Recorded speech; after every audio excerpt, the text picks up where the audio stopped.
Hello, everybody. This is Fauve. I am your coach for the Unit Ventures cohort, for cohort number 8. Welcome to the week number 2 of the cohort. I'm sure a few people are going to still jump in at the moment. We're going to give it 1 or 2 minutes more. But we can start the discussion first all together about this week's topic. And I will, in difference to last week, I will quickly put everybody in breakout rooms to start breaking the ice between each other and create small groups for discussions. And then I'm going to make the breakout rooms longer. And I'm going to get everybody after the time of the breakout room to join us and share their group's insights together. So good morning, at least morning for me, good afternoon to the others. So this week's topic was around blockchain and the new economy that it is. And the idea was to make everybody think about what is the minimum viable ecosystem that is needed for a viable ecosystem to sustain itself. So what are the important parts of an ecosystem? And you know how in crypto and blockchain, we always talk about each blockchain, each network as its own ecosystem. So the blockchain, the network itself, the people building on it, the projects built on top of it, and what makes it sustainable versus another one. And these are extremely important factors because basically they are just like in a traditional system, economical system, in a healthcare, you need multiple stakeholders to make one system work. So I'd be really keen to hear if somebody wants to jump in with me now, before we start the first breakout room, about what were their thoughts or about this week's topic around the new economy of blockchain. Did they really learn something? Did you really learn something incremental or anything you'd like to share around new economy? I will let anybody open their mic and share. If I can say something. Please. Yeah, we have a great discussion this week around the topic decentralization versus distribution, which is when you talk about power and you talk about money, and money and power are somehow connected into the economy, what the insights you got when you talk about these two aspects. So you have a decentralized economy with DAOs, money has power. So you have power voting. And when you distribute this, you create equal conditions. So we kind of got stuck into these discussions. I would like to hear people in this room about this. How do you think about that? So what is the distinction between distribution and decentralization? It's a very good point. Distribution and decentralization, two main points and pillars of the definition of blockchain and blockchain economy.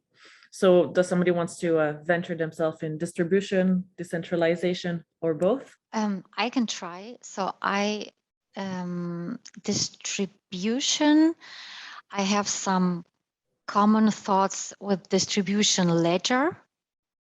I don't know if it is exactly the thing what we need to think about it if we speak about distribution. So this is if this peer-to-peer mechanisms or technology where 2 or more PCs, computers are working with each other and they have the same information while they're changing. And decentralization, it is for me just without intermediary. So you do not need someone who coordinates you, who are monitoring you, who are responsible or who provides further services. You just don't need it. This is for me, the decentralization. Thank you. But I have just a short question. So the topic of this week is really this blockchain ecosystem. Yeah, and blockchain ecosystem consists of providers in different spheres or for different services. But you mentioned new ecosystem, or what did you say? Can you explain more on it? So what I meant is that every blockchain network and community is called an ecosystem. The value of an ecosystem, creating a new ecosystem falls into creating a new economy, which is the basis of blockchain, which is a new form of economy. But every blockchain and every network, or, you know, as we spoke in layer 1 and layer 2, each layer 2 is also their own ecosystem with different stakeholders. And the important point of this week, I think, is to understand or think, because you and I, we could go and create our own layer 2 economy. This would be great. Right? So then what are the important stakeholders that we need in our ecosystem to make our ecosystem viable? But there are some that will always come back in every ecosystem and every network. And what are others that are going to become the ethos of our own protocol? And I think that's where the discussion is really important to see into why, let's say you're looking for a job in crypto and you want to enter a network, and there's so many different kinds of network. Which one are you going to go for? The one that's extremely popular, that's been around for many years, the new one because it caters to having let's say unit cities around the world, and everybody can create their own pods, one that caters to your geographic market and you're more comfortable with that.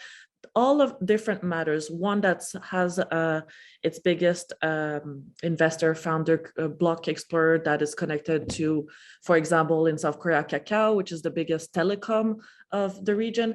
All of these different matters are important things to consider in creating an ecosystem, in creating that economy.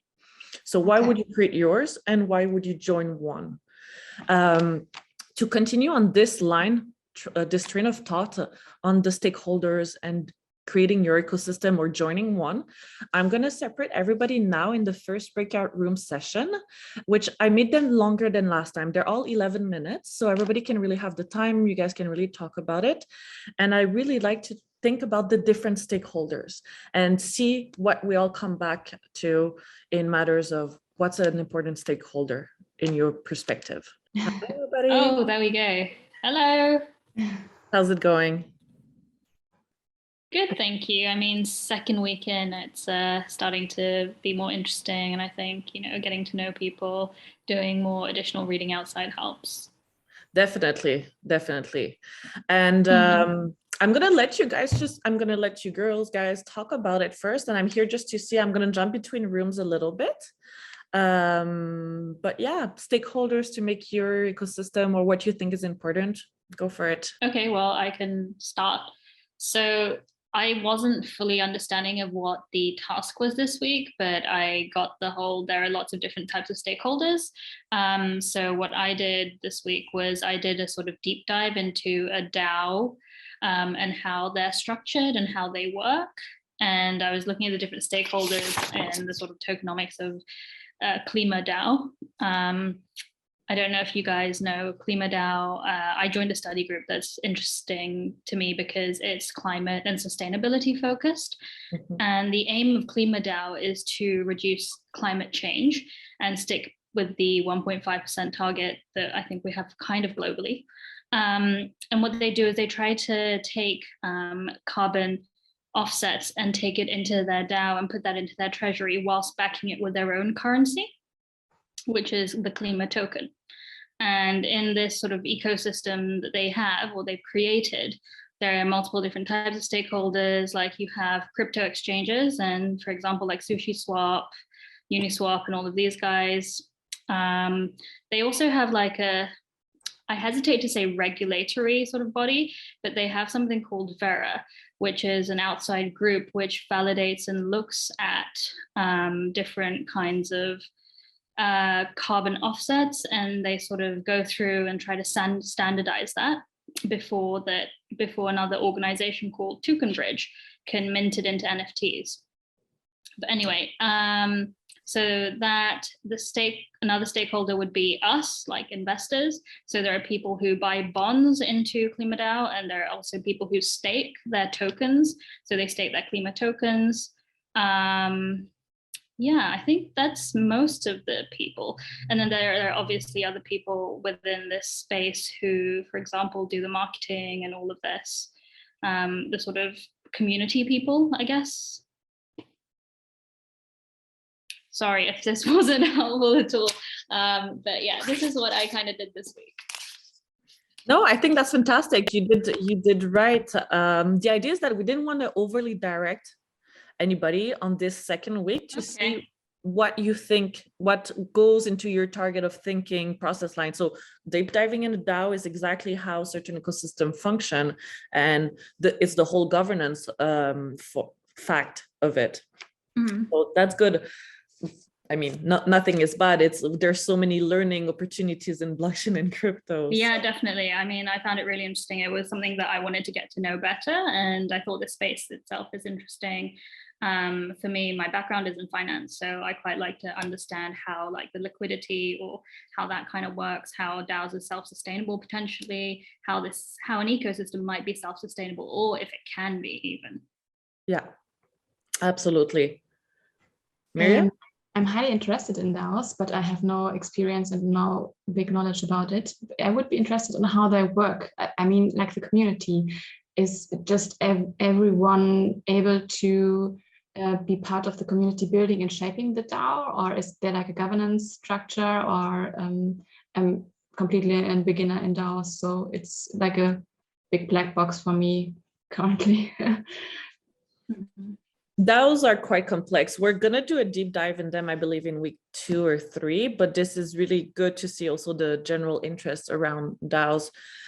DAOs have many forms of structure, but the idea is, think of it of a general assembly who everybody has to be agree on a vote. The community suggests a vote, the whole ecosystem gets to vote yes or no for it, and then you move along with the proposed the proposal or not.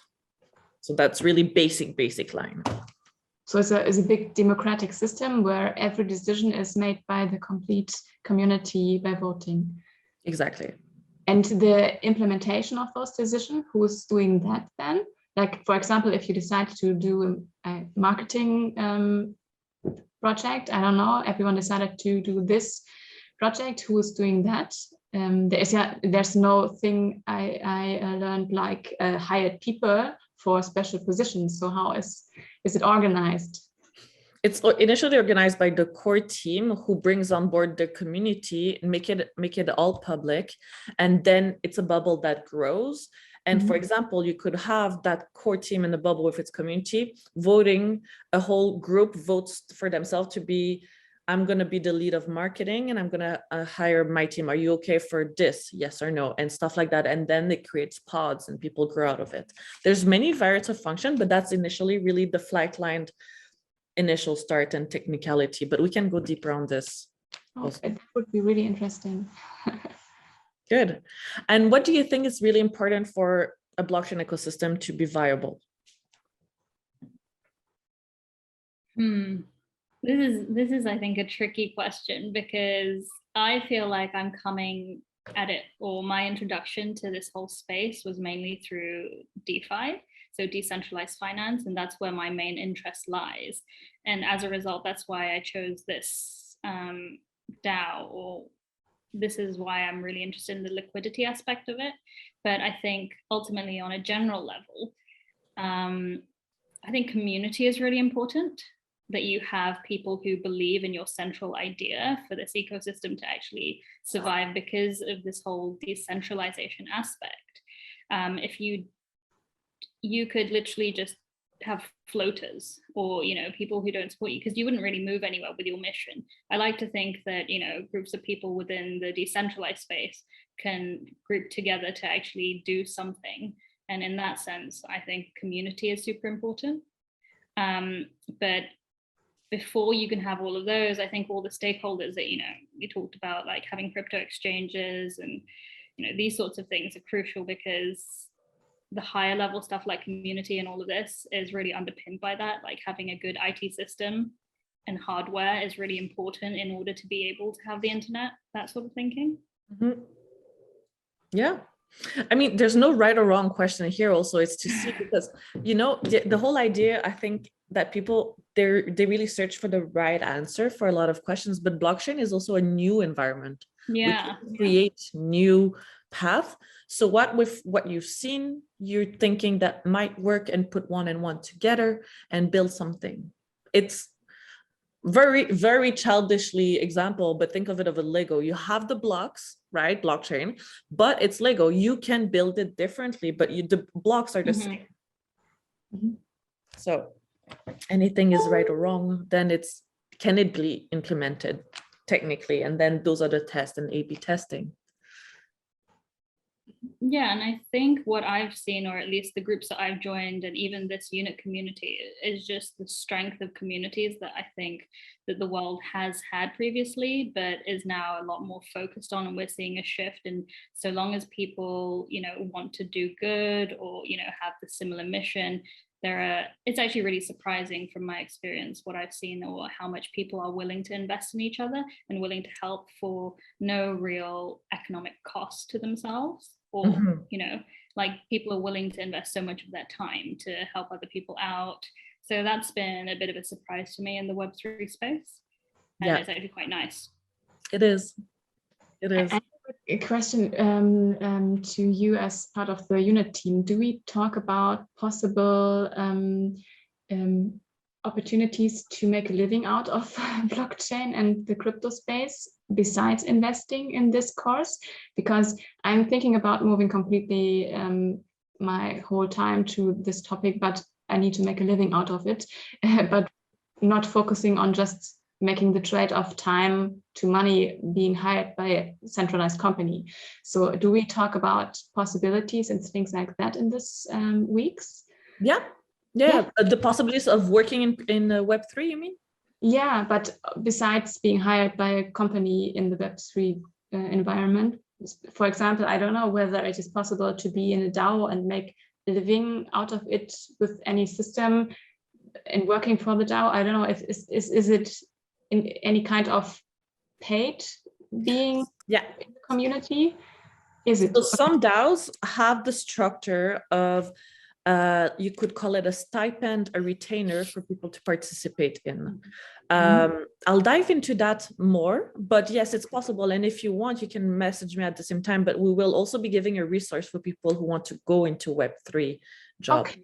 I've been in Web3 for 5 years, 6 years, and I've been only painted crypto since then. Okay, perfect. Okay, that would be Thank you. So people are joining slowly out of the breakout rooms. It always takes a little bit of time to dispatch people in the rooms and then bring them back into the main room. Does anybody wants to start a bit about the biggest question that came? So for example, in our breakout room, the big topic came around DAOs, because DAOs are part of an ecosystem in the blockchain that was seen before, but not seen before. So was there something that came out to you in your breakout room discussion? And Miriam or Teresa, since we were talking together, feel free to chime in into what we were talking about, the DAOs or the community. Yeah, Fauve, so interesting. Means our group, this is Vikas here. Our group was 4 people, but we didn't have such a technical discussion. Our basic question was, how do we define an ecosystem? So we had 2 views. One was ecosystem from a user perspective, or ecosystem from a technical perspective. So how to create a blockchain ecosystem, or how to use a blockchain system, and all. The entire discussion was around it and the challenges around that. And what was the biggest challenge that came out of your discussion? So I think other members can add, maybe Rakshit had some point of view. My own experience has been right now the cost, the resource, and getting everybody on the same platform to use that has been the biggest challenge. What you've seen is if the use case is quite specific and like-minded people come in, then the usage is quite practical. But if you make it a larger ecosystem play where you need multiple parties to come, it becomes quite difficult and challenging. Yeah. Noel, please, by all means, go for it. This is Ken. Hi. I couldn't understand what limits an ecosystem, if it's tightly limited or broadly limited. in the broadest of ecosystems, my ecosystem, it includes everyone and everything in the universe. Tightly defined, it's only me. So when I look at those colored charts of ecosystems, I have to say, what defines what belongs in a company's ecosystem and what's outside? Do you know? I do. Tell me. There's many answers to that one, actually. It's a very good question. I'd like to let other participants respond to this because it's not a one-fold answer. I can make a stab at answering that question. This is Susan. So, so I look at it like I look at all investments. The ecosystems are at various levels, and it depends on your relationship to why you're engaged in it. So if you are an individual or a small business that wants to utilize the platform to run a business, then your ecosystem relationship is the blockchain software and infrastructure that is going to allow you to have transactions with your customers. So your customers are in your ecosystem. The technology is in the ecosystem. And so that's going to involve the people that create your blockchain for running your program. And of course, your company is in that ecosystem. When you're doing this, you have to decide how broad your customer base is going to be, how you're going to interact with them. You might have to include wallets, depending on what your product is that you're selling, or you don't, because it's a straight up transaction where they convert their money over, they do their transaction on the blockchain, and then you send them your product and you take their currency and convert it back either to a fiat, or you just keep it in whatever your business's token is. If you're an investor, then your ecosystem and how you relate to it is going to be that you have to interact with an exchange of some sort. You're going to have to interact with the products that are of interest to you. So if I want to buy Bitcoin, I have to understand the Bitcoin product asset. If I want to invest in an NFT, then I have to understand the business behind that NFT or that individual, that artist or whatever. And I have to have a wallet, because once I make my purchase, I have to have a place to put it. If I live in a country that allows some transactions and not others, then I have to understand the regulatory aspect and how I have to interact with the regulator. In America, we have to pay taxes on our earnings in this space. Not all countries have to do that. So I have to, in my ecosystem, understand what the regulatory implications are when I become an investor in crypto in this sector. So it depends on how you come to it, what the ecosystem is, but all of those aspects exist. Actually, community builder as well. Community builder is where I go to find out about what kinds of things I can invest in. And so for some people, all of those stakeholders are part of your ecosystem, but not everybody in those stakeholder groups are part of your ecosystem, perhaps.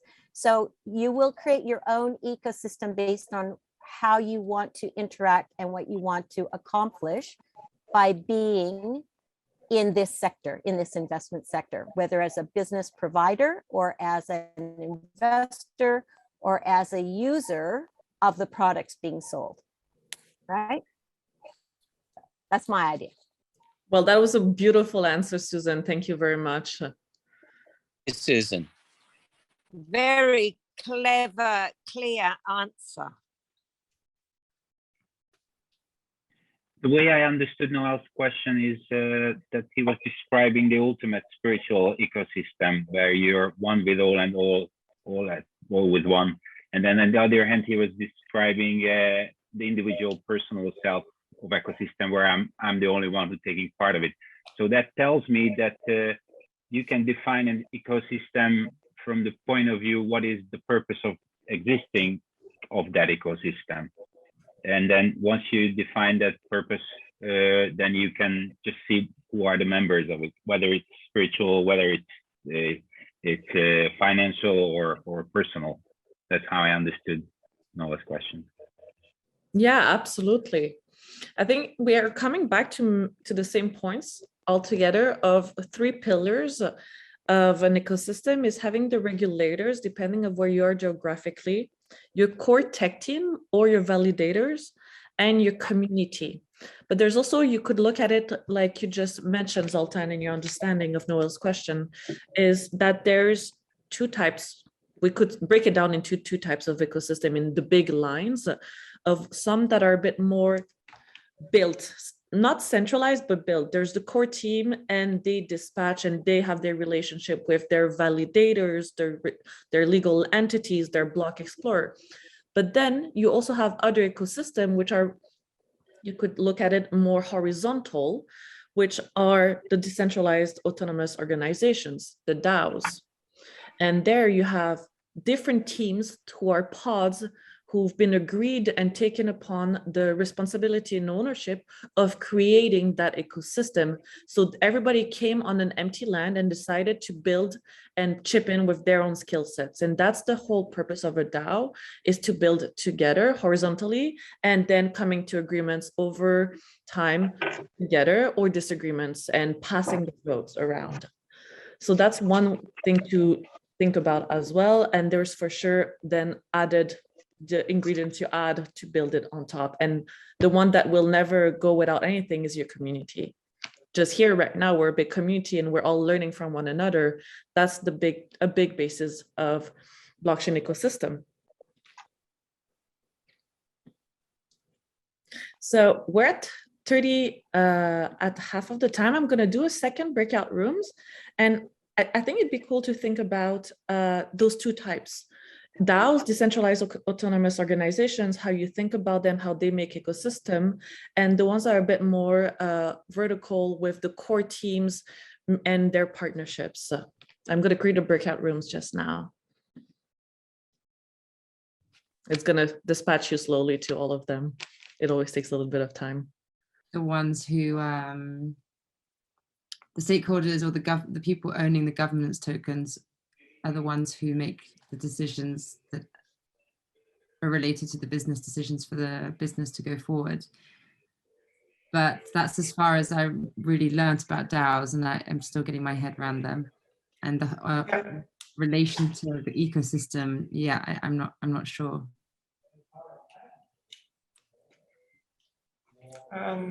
Yeah, maybe we have the chance that Fauve can help us, because we just recognize that we both do not have experience with DAOs, and my problem is I do understand that it's not centralized, but I do not know exactly how they work. Okay. And so it's difficult to discuss the differences when I don't know how the one is working. Yeah, of course. So a DAO, decentralized autonomous organization, is a functionality as it's a democratic system. So you could have the validators, the core team, the ones that built the initial step of the tech, and they bring in their community, and everything is extremely transparent and everything goes by vote.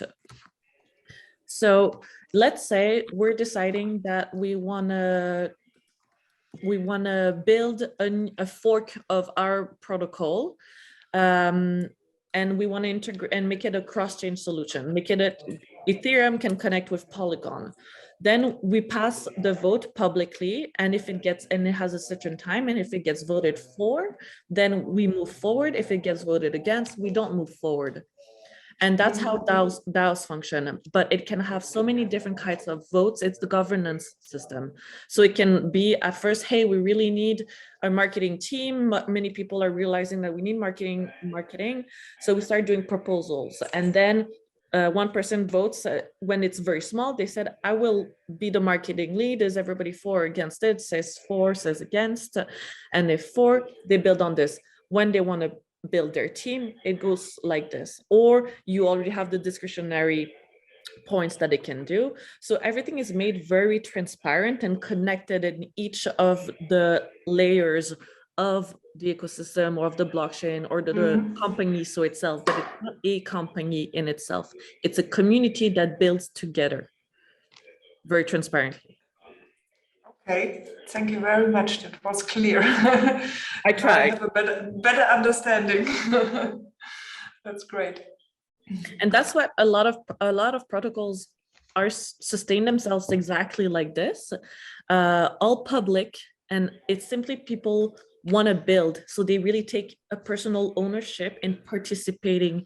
And the idea of taking ownership in participating in a protocol, in a project, is really because they believe in it.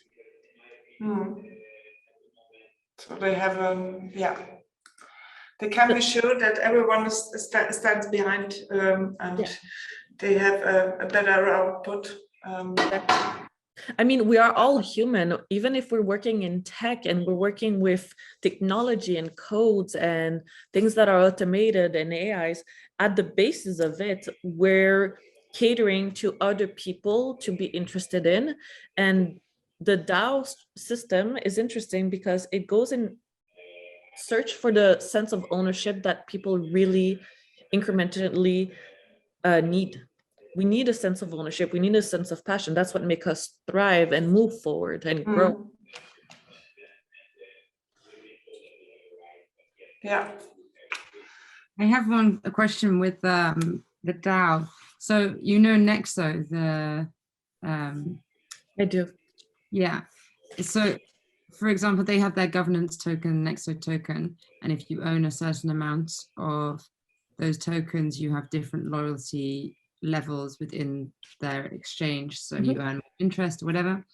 And each year they give you a part of the dividends, and then depending how long you've been holding it, and also they allow you to do a vote. So in a sense, are they a DAO because they're doing votes, but not every decision? It's only like a certain decision they'll give to the people who own the governance token.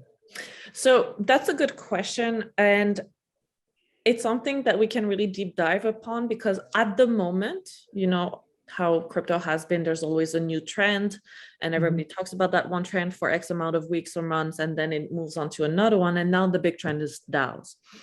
DAOs are a formula of governance, but governance is not always connected to a DAO.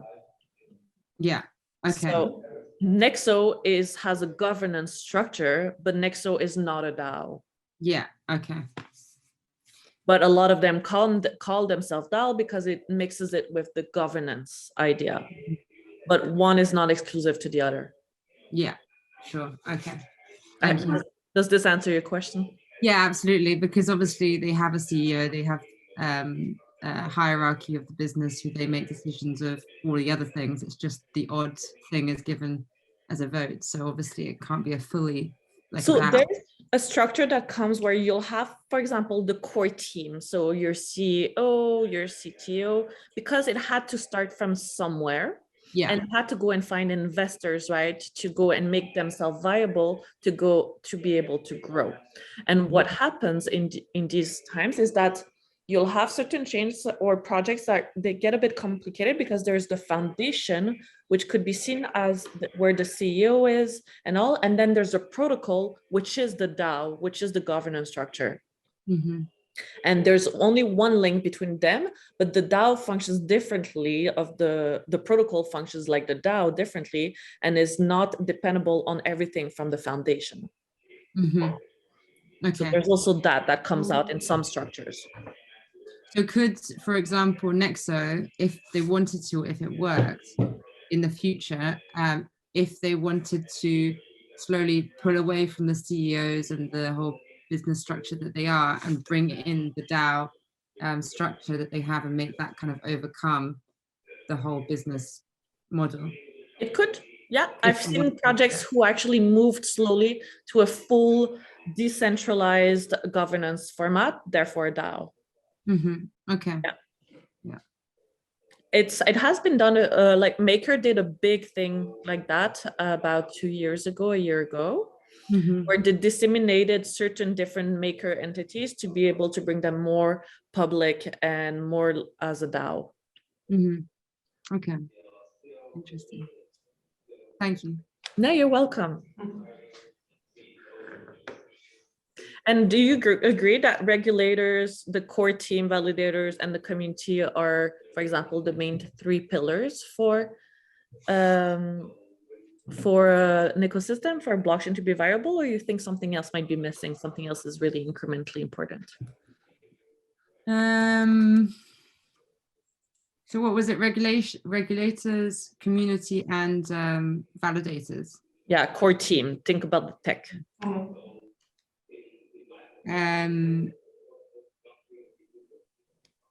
Yeah, I think that's a pretty strong 3 pillars. I can't think of anything off the top of my head that. That's okay. In case you did. Yeah, no, it's good. Yeah, I think so as well. I think it's they are the most important. So for sure, there are other actors that you need as well, but I think they are the 3 who are the most active, who have the most active part. So it's to bring it to life. Yeah. There's a lot of discussion to people that the core tech team, validators, the one that are making sure that to fix the bugs and that the chain does not get congested. A lot of people criticize that it's very centralized, but at the same time, how can you not make it centralized when it is open source? So the code is public, and that you do need people that are all hands on deck at all times on it. So there's this discussion that's always out there. Yeah, but I also think there's no other way. No, exactly. It's interesting, the debates of people who really want to decentralize everything. Will find every point that is not decentralized and talk about it, but there's no, I don't see the way around it nonetheless. Yeah. I'm going to bring everybody back into the main room. Thank you. Okay, thank you. What's really cool for me with all of these discussions and every week, and mostly this one, every class, every 45 minutes to 1 hour with everybody, I get to see what people are really interested in each week, and what are the topics that really arises and come back. For example, last week was the security matters and cybersecurity connected to blockchain. And this week, the really hot topic for everybody is DAOs. And I really find that cool because all of them are absolutely incremental matters to learn, and that are at the essence of blockchain in every network and every ecosystem, to be on the topic of ecosystem. It's really cool. I get to learn at the same time with all of you. I love this. Noelle, you have your hand raised. Yes, Julie in our group gave us some very interesting information because she's involved with the DAO that has, I think she said 7 and to share with us. We have a few, yeah, absolutely. We also have a few hand raised. Noelle, if you'd like. Yeah, no, we were just in our little group here, and I think there's some people anyway that's part of the EXO community, which is a DAO, and it's work in progress at the moment, got our own token, and there are 17,000 consultants around the world at the moment doing good work across the governmental, organizational, and individual level. So yeah, I was just really explaining that at the moment. I think quite a lot of the unit founders have connected to that, hence the reason why I got into this particular unit sort of blockchain via that route. So it's definitely ecosystems that are spinning around, exchanging ideas, and it's an open way of really getting to, just getting really fast track information that's coming on real time. So yeah. Awesome. Zoltan, if you'd like. Yes, in our group, we were talking about the fact that does decentralization exist, or is it just a theoretical thing? And we were looking for someone with a real life example, because in all my life, I just never seen an organization functioning without centralization. I've been an entrepreneur. I'm 50 years old, and I don't think decentralization can work. There needs to be a leader, needs to be assignment, and needs to be if someone could give me a real life example, that would be very helpful. Thank you. What is EXO community? Yeah, just so Noel, I think you were saying about EXO. I mean, I was just explaining it was a centralized concept to start with, because so I agree with you. It's a tricky one to try and get right. And I think all the experts that I've heard from have said that it's a very tricky thing to do. So you start with a bit of centralization and then you try and go decentralized. And it's not an easy thing, right? Because you've got all these people with all these personalities and, and we work faster than the technology that will allow us to do all those things. So it's not finite. I don't think it's not from what I see, from my viewpoint, done yet that you could model. Yeah. And Olga, you had your hand raised as well. Yeah, I actually have a favor. I would be really happy if we could organize some technical small workshop where somebody could show me, or I don't know, probably another people, what is really blockchain is. So someone just share the screen and show me this cryptographical hash, or show me the difference between coin and token or smart contract, because I never saw it. I mint an NFT.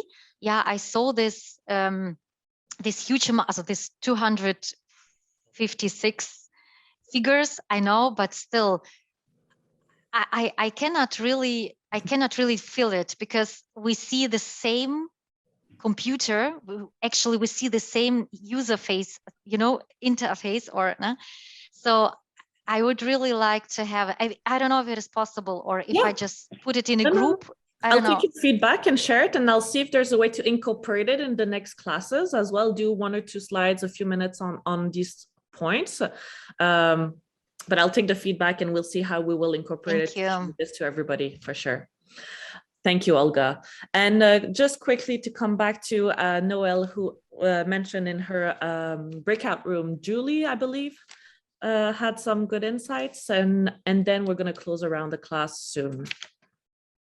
Yeah, no, I just spoke actually just a minute ago. Yeah, perfect. Yeah. Well, definitely we'll try to do a bit more of a workshop feature, and or see if we can add this as extra documentation in the unit portal, so everybody can look at that at the same time and whenever you want at your own time and pace, and build your questions from it.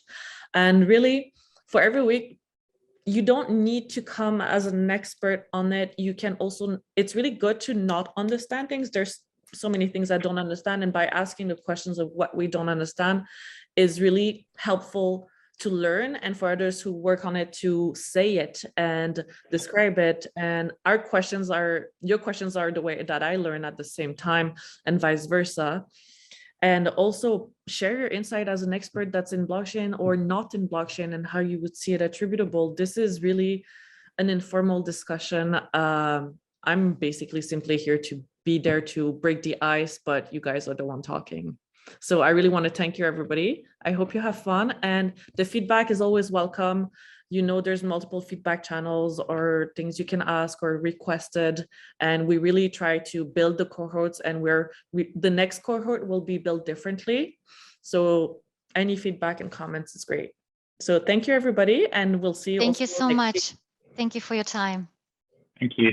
Thank you. Thanks, everybody. Have a nice rest of the week. You Thank too. you. Bye-bye. Thank you.